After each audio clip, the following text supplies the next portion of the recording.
So, we're back with the first impression on the two newest additions to the Alchemy Stars roster, which are, of course, the most hyped and most waited for unit since the half anniversary, I would say, and that's of course the meme marshal Reinhardt. And there's also Barton Alter, who has a weird tail. Why?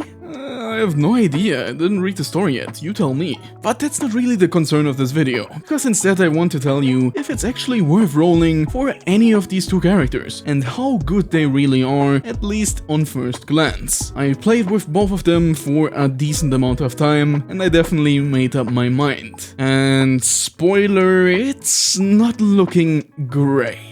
But before we actually get into the action, a huge shout out to all of my channel members. Thank you guys so much for supporting me, and of course an extra huge shout out to the Grand Warlock. Back to the new units. And I think you all are really curious about Reinhardt, aren't you? And that's why we're gonna start with Barton Alter, the newest 6-star force detonator and also first male of its kind. If that's gonna do him any good, probably not. But is his skill set at least decent? Is he worth rolling for? How strong is he? That's what we are pretty much gonna answer now. But first off, let me tell you what he does. And TLDR, he's basically another area competitor. He is once again another Aurorian trying to beat the queen of her well-deserved throne. And I'm not sure if she's gonna lose her crown anytime soon, because I think this might be a Yao situation too, and if you don't know who Yao is, there's my review video. But yeah, she also tried the same thing before and it didn't work. Arya is truly the first 7-star in the game, and let's see if he can beat her.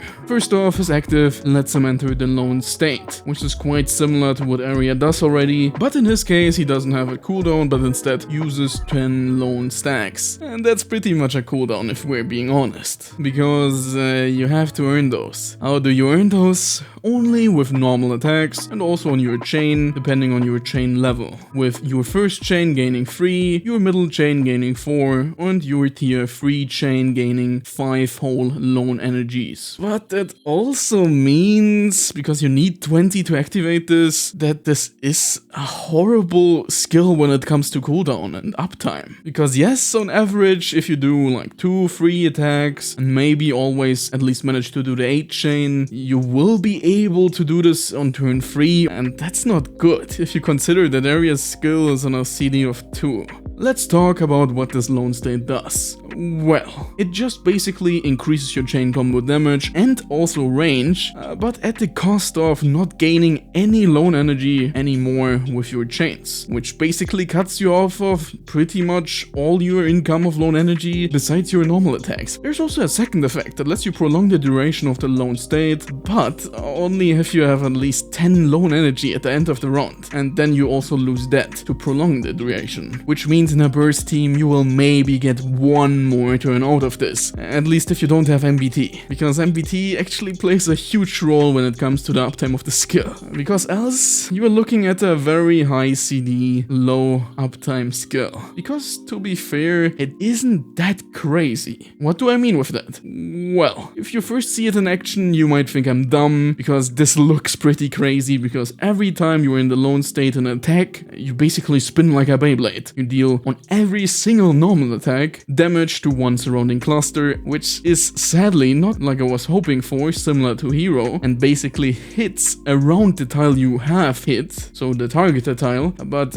around himself, which definitely reduces his overall DPS, and that potential is already not that great because he doesn't have any attack buff, which is pretty much one of the main reasons Arya is so crazy. And with these spin attacks now not being able to deal significant amounts of hits to like 4-tail enemies, because you also have that reduced damage on them, you're not gonna beat an area with piercing hits and an insane attack buff. So yeah, let's get to the verdict. First off, let's list the pros. He has no real demerits, unlike Arya, who basically is unusable for one turn after her active. He has permanent diagonal attacks, which further increases the synergy between his whole skill set, making him able to spin around like crazy, which basically makes him the real Beyblade instead of Hero. And he also also has pretty solid chains and decent damage overall. But here come the cons. He doesn't have an attack buff like Area, meaning he will lag behind in pure attack and raw stats, and he also relies heavily on lone gain, which is pretty much very scarce and limited, at least at BT0. You don't have the refund, you don't have your quote-unquote preemptive strike with the instant 20 lone energy, and that results in low uptime and a very high CD, which just pales in comparison if you consider that his awkward spin mechanic still loses out to Area. Even with all of these insane buffs he gets, diagonal attacks, spinning attacks on every single normal attack, super high scalings on his chains, he still loses out in damage versus a 5-star free character.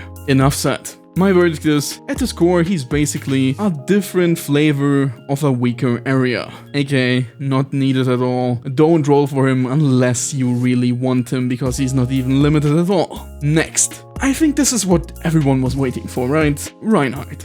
I'm sure nobody was really sure how good she's gonna be when they revealed her skill set. But now that we're a bit smarter and know that she, for example, can place her beacons on enemies, things changed a lot. Why?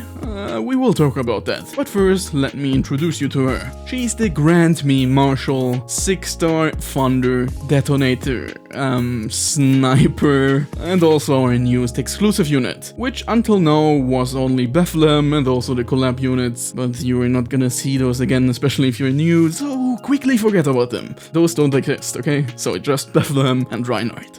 Let's get into her skill set. First off, her active places down 4 beacons at the cost of a 4-turn CD. And these beacons are pretty impressive, because you can put them on any single tile on the field, and they basically, kind of similar to Azure, allow you to not only expand your range massively when it comes to your chain combo, but also your damage. Because when you use your chain, you will hit every single beacon once as well, but in a cross shape. This will deal only 50% of the initial damage and will also reduce if you hit the same target multiple times, but that's no real big deal.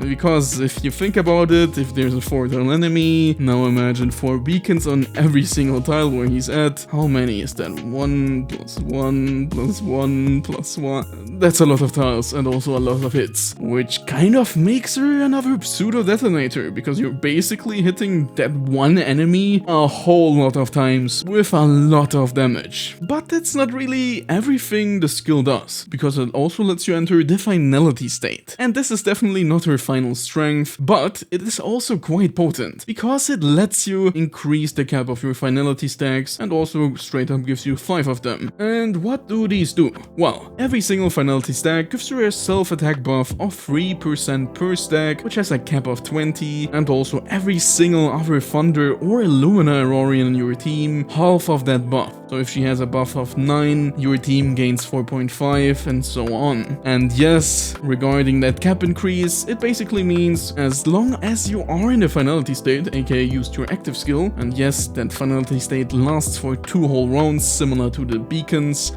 you have a cap of 25, making her potential self buff 75 and your team buff and result 37.5%. That's absolutely crazy. But sadly that doesn't last for long, because when you lose the finality state, you also lose the 5 points you gained. And the main problem with that is, you realize how I never mentioned how else you gain these finality stacks? Yeah, it's only 1 per round. Which is not great if you consider that her only other income of finality is through her active, which has a 4-turn cooldown at BT0, which...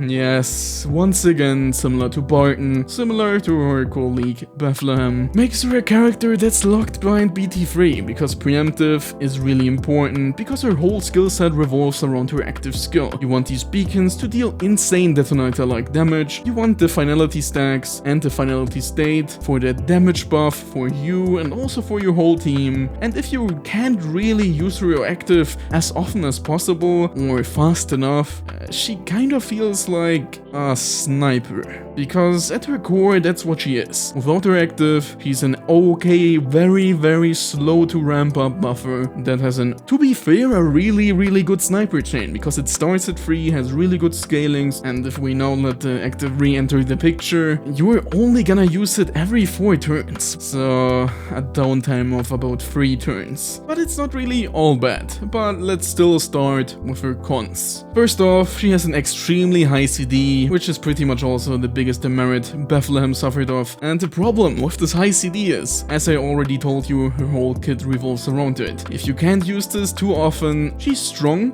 but not insane. But if we now talk about BT3 and go to the pros, you see where I'm getting at. Similar to Bethlehem at BT3, she goes completely in SyNo mode, because she's about to morph. 4 beacons that will be hit with splash damage, you have the damage buff, she has an up to 75% self buff and also buffs your whole team, providing so much damage. But only if you use her active, because it basically provides everything she needs. Finality stacks for that attack buff, the beacons for even more damage, and your diagonal attacks, which is a weird thing for a sniper, but she does have the halberd, and I don't really see where she's a sniper, but let's ignore that to a dog, okay? Next time you're gonna do better. But let's get to my verdict. All in all, she's pretty much Wrath 2.0. Similar to Wrath, she really relies on that finality state, on these air beacons. She wants to use her active skill, and she wants to use it as often as possible, making her